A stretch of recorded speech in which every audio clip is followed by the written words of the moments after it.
So I'd like to ask a question based on an experience that I had this past Yom Kippur. I grew up thinking that Yom Kippur was a very long day, and that I counted the pages of the Machzor not from the front, but how many pages left until the end.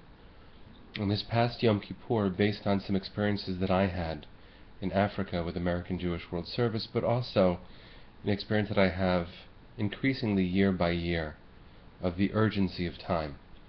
I had this experience that the words suddenly became meaningful even in their literal sense. It's not that I believe in a God who is a being who sits on a chair and moves chair to chair from justice to mercy, but I began seeing the urgency of the moment in those terms. During davening, especially in Ne'ilah, the concluding prayer for Yom Kippur, I found myself actually believing in those images so much that when I was leading Ne'ilah, I felt like I was leading the community as a battering ram through the gates of heaven, that those gates are meant to be open for everyone, and that it reached for me this fever pitch. By the end of Ne'ilah, we say these words, we say the Shema, and then we say Baruch Shem Kavod 3 times, and Adonai Hu HaElohim. Those are 3 lines that we say when we're about to die. They're adapted from the Vidui, from the confessional that we offer if we know we're about to die. And so what I want to ask, and I don't have a really good answer for this except a growing conviction that there is wisdom in these texts beyond even what many people who do them all the time can touch. I think there's wisdom in the urgency that it encourages us to have.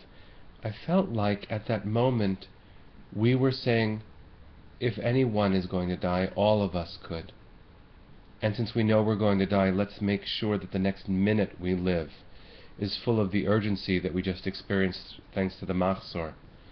So I don't really know the answer to these questions, but I wanted to suggest that if Yom Kippur can communicate something real in the world, if the Machzor's wisdom can be experienced viscerally, maybe the way that we can experience it is by actually suspending our disbelief, by entering the prayers on their terms, and singing our brains out, singing our souls into the universe, and demanding of God that the gates of heaven stay open. It's not a prayer where I'm asking. It's a prayer that I'm shouting. I found myself shouting. And towards the end of Ne'ilah, I said, now is the time, and over and over and over, I found myself realizing that there was no distance between me and the words, and no distance between me and God. And even in the aftermath of that, when now I'm talking about it instead of being inside of it, I find myself charged with urgency. And so maybe we all should be. Maybe this year is the year that we can live that urgency out. More people can become free.